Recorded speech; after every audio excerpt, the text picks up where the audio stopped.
복음과 하나님의 계획 2부 성경신학 무엇이 그 내용인가 9장 말씀으로 된 창조 첫 번째입니다.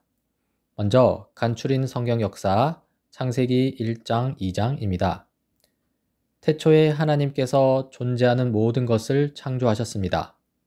그분께서는 아담과 하와를 만드시고 그들을 에덴 동산에 데려다 놓으셨습니다.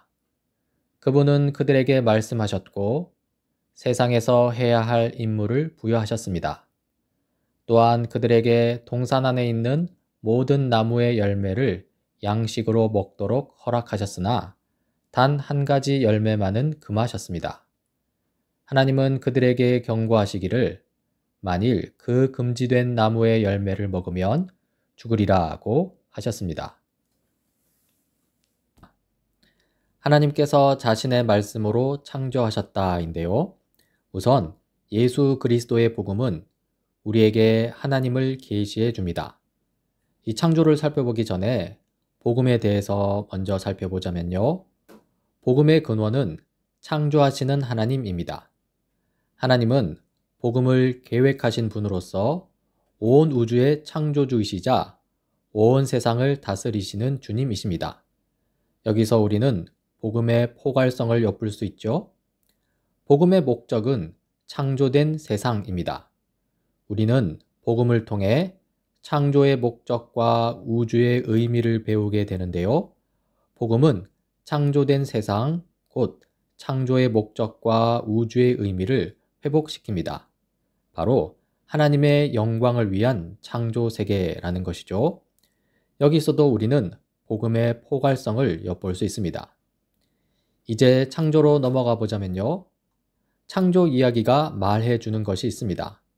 이 만물의 시작, 만물 간의 관계, 만물의 목적이죠.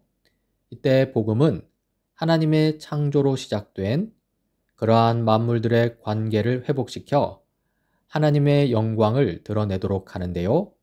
즉, 복음이 창조와 긴밀하게 연관되는 것을 볼 수 있습니다.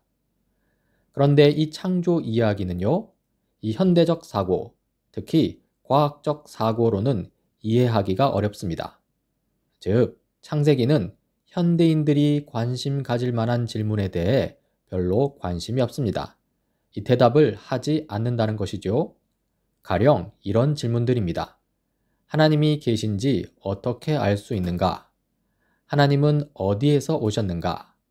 태초 이전에 무엇이 있었는가?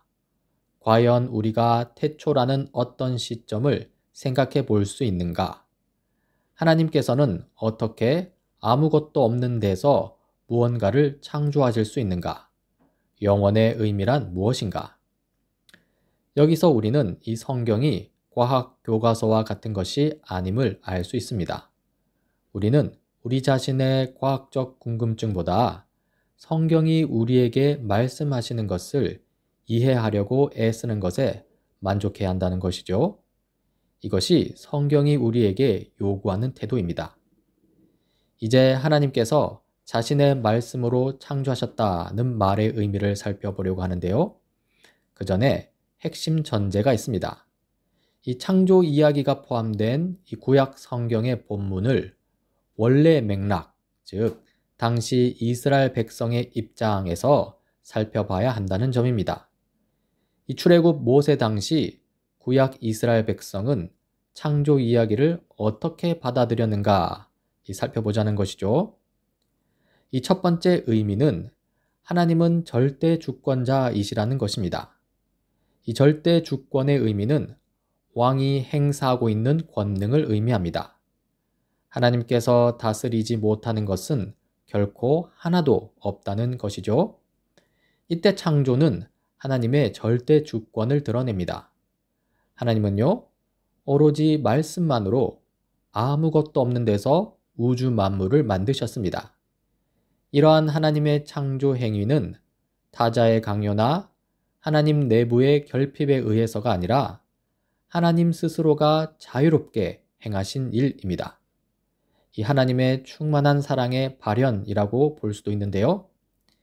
이러한 하나님의 절대 주권 앞에서 우리에게 요청되는 태도가 있습니다. 하나님을 이해해야만 하나님을 받아들이겠다, 이런 태도 안 됩니다. 하나님의 말씀을 이해해야만 그 말씀을 받아들이겠다, 이것도 안 됩니다. 그렇지 않고요. 그 말씀을 비록 다 이해하지 못하더라도 하나님의 말씀으로 받아들이겠다는 태도가 요청되고요. 유한한 우리는 무한하신 하나님을 거의 이해할 수 없음을 인정해야 합니다. 실로 우리는요, 성경을 통해 말씀하신 부분만 겨우 이해할 뿐입니다. 이 하나님께서 자신의 말씀으로 창조하셨다는 말의 두 번째 의미는요, 이 하나님은 우리와 관계 맺기를 원하신다는 것입니다. 이 하나님은 창조하신 만물, 특히 우리와 사랑의 관계를 맺기 원하십니다. 이 만물이 하나님의 말씀에 의해 창조되었다는 사실을 통해서요, 우리는 하나님께서 사랑 가운데 자신의 말씀으로써 만물과 관계를 맺기로 정하셨다는 점을 볼 수 있습니다. 이때 우리가 취해야 할 반응은요, 하나님을 향해 기쁨과 감사로 무릎 꿇는 것입니다. 우리는 창조하시는 하나님의 사랑에 응답하여서 기쁨과 감사의 마음으로 하나님의 주인 되심과 왕 되심을 인정해야 합니다. 이때 하나님과 창조 세계 사이에 실제적인 구별을 인정하는 것이 필요한데요. 하나님과 우리의 관계는 하나님을 향한 경외 가운데 이루어지는 사랑의 관계가 되어야 합니다. 이 창조주 하나님과 피조물 간의 무한한 간극을 인정하는 마음이 있어야 한다는 것이죠. 정리합시다. 하나님은 주님이십니다. 주님이신 하나님께서는 자신의 말씀을 방편으로 삼아 자신의 창조 세계와 관계를 갖기로 하셨습니다. 다음으로 말씀과 확립된 질서인데요. 이 창세기 1장 2장에 관한 해석의 문제가 있습니다. 이 창조의 6일에 관해서인데, 이때 하루가 일상적인 하루, 즉 24시간인지 아니면 정해지지 않은 긴 기간인지 이 논쟁이 있죠. 그런데 이 본책 저자는 이에 관해서는 다루지 않겠다고 합니다. 그러면서 창조 이야기에 관한 두 가지 논평을 하는데요. 첫 번째로 창조는 신화적 허구가 아닌 역사적 사실이라는 것입니다. 이 창세기 1장에 대한 다양한 해석이 있을 수 있습니다. 하지만 분명한 사실 한 가지는요, 이 신약 성경 본문이 창조를 역사적인 사건으로 이해하고 있다는 점입니다. 요한복음 1장 3절입니다. 모든 것이 그로 말미암아 창조되었으니 그가 없이 창조된 것은 하나도 없다. 그리고 히브리서 11장 3절입니다. 믿음으로 우리는 세상이 하나님의 말씀으로 지어졌다는 것을 깨닫습니다. 이러한 신약 말씀으로 보건대 창조는 역사적 사실이라는 것이죠. 두 번째로 창조 이야기에 대한 해석은 복음의 지시를 따라야 한다는 것입니다. 이 복음의 지시를 따라야 하는 이유는요, 이 복음은 인간에게 주시는 하나님의 최종적이며 가장 충만한 말씀이기 때문입니다. 따라서 창조 이야기도 복음에 비추어 해석해야 한다는 것이죠. 이때 복음을 통해 드러나는 사실은 다음과 같습니다. 하나님께서 자신의 목적을 위하여 만물을 창조하셨으며 하나님은 자신의 말씀으로써 창조 세계 전체를 다스리고 계시다는 것입니다. 따라서 창조는 허구가 아니며 사실입니다. 이 창조 이야기에 나타나는 진리를 보자면요, 이 창세기 1장은 만물들 간의 관계라는 측면에서 창조를 묘사합니다. 인간과 만물 사이를 묘사하고요, 거기에는 다스림이 나타납니다. 또 창세기 2장은 인간들 간의 관계라는 측면에서 창조를 묘사합니다. 아담과 하와 사이가 보이고요, 거기에는 협력이 나타납니다. 이렇게 창조하신 창조물에 대한 이 하나님의 평가는요, 심히 좋다는 것입니다.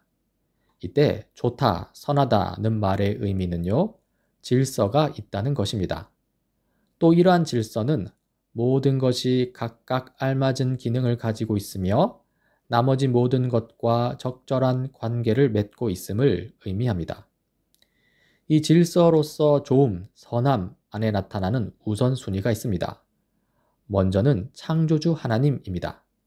모든 것의 주인이시며 자신의 말씀으로 주 되심을 행사하시는 분이시죠. 1차적 주권자이십니다. 다음으로 청지기 하나님의 대리인으로서 인간입니다. 인간에게는요, 나머지 모든 창조물을 다스릴 수 있는 2차적인 주권이 부여됩니다.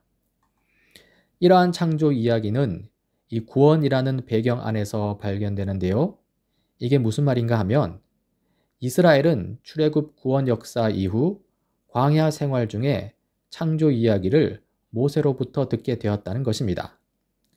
이스라엘을 구원하신 하나님은 온 세계를 창조하신 하나님이시다라는 것이고요. 하나님에 의해 창조된 바 온 세계는 원래 선하다는 것이죠. 이 구원이라는 배경 속에서 창조를 살펴보았는데요.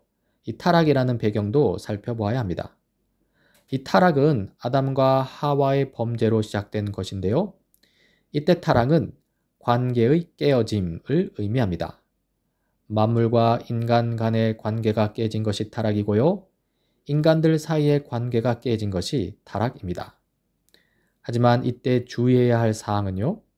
타락, 즉 관계의 깨어짐은 만물의 질서 안에 원래부터 내재되어 있던 것이 아니라는 점입니다.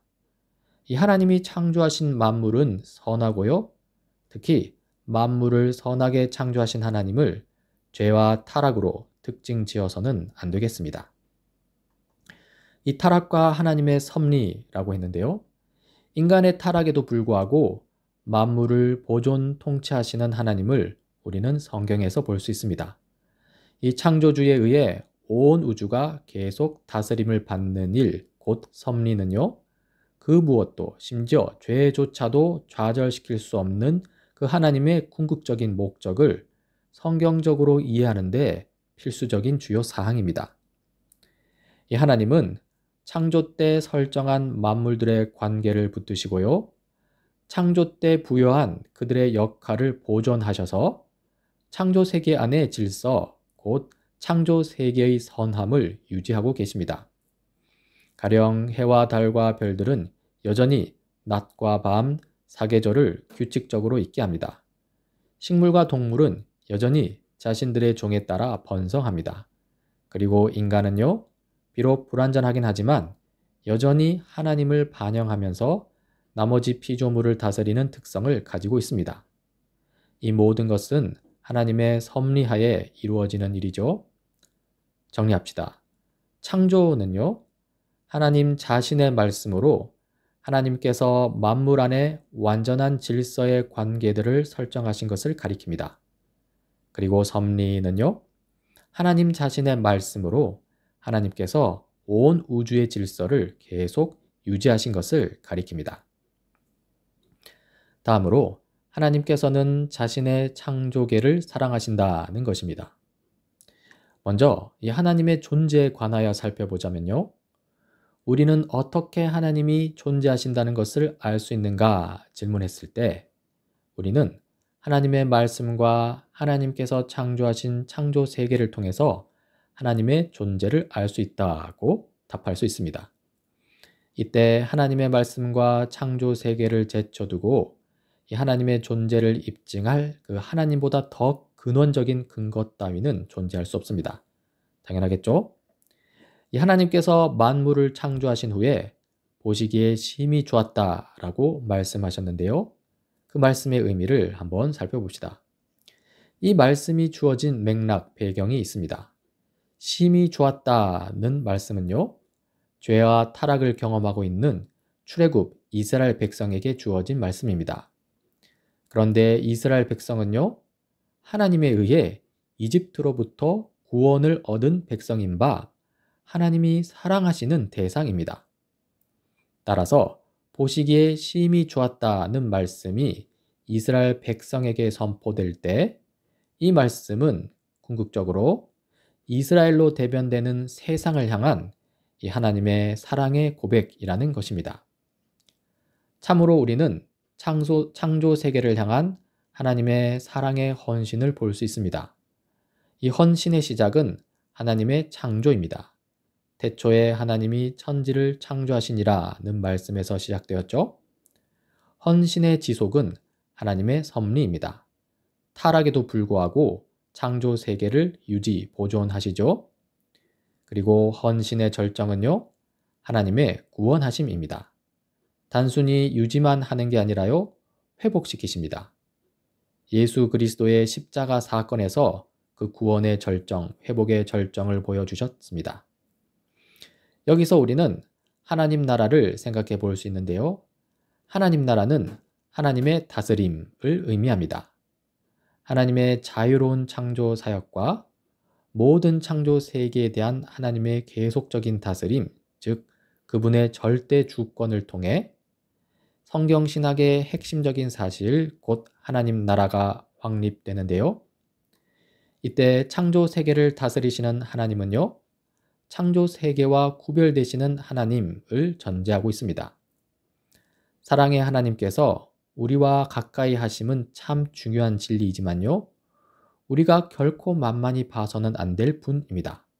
그 위대하신 분이 우리와 함께 하신다는 사실을 기억해야 합니다. 이 하나님 나라의 모습을 보자면요, 먼저 하나님과 인간 사이의 관계가 형성된 나라입니다. 창조 이야기는 인간이 하나님의 관심 대상이며 하나님과 독특한 관계를 맺고 있음을 보여줍니다. 따라서 하나님 나라의 초점은요, 하나님과 그분의 백성 간의 관계에 맞춰집니다. 인간은 하나님의 다스림을 받습니다. 또한 하나님과 창조 세계의 관계가 형성된 나라입니다. 이때 나머지 모든 창조 세계는 하나님의 대리인 인간에게 종속되고요, 인간의 다스림을 받습니다. 즉, 나머지 모든 창조 세계는 인간의 유익을 위해 존재합니다. 이제 하나님 나라에 대한 기본적인 이해입니다. 하나님 나라는요, 하나님께서 그분이 창조하신 물질적인 우주 안에서 자신의 백성을 다스리신다는 것입니다. 또한 하나님 나라는요, 하나님께서 하나님의 백성을 통해 나머지 모든 창조 세계를 다스리신다는 것입니다. 물론 물리 법칙 등 하나님이 직접 다스리시는 영역 또한 분명히 존재합니다. 정리합시다. 창조계의 좋음, 선함입니다. 하나님께서는 자신의 백성을 위해 만드신 우주 안에서 모든 창조 세계에 대해 지속적이며 사랑에 찬 헌신을 하시면서 자신의 백성을 다스리십니다. 이것이 곧 하나님의 나라입니다.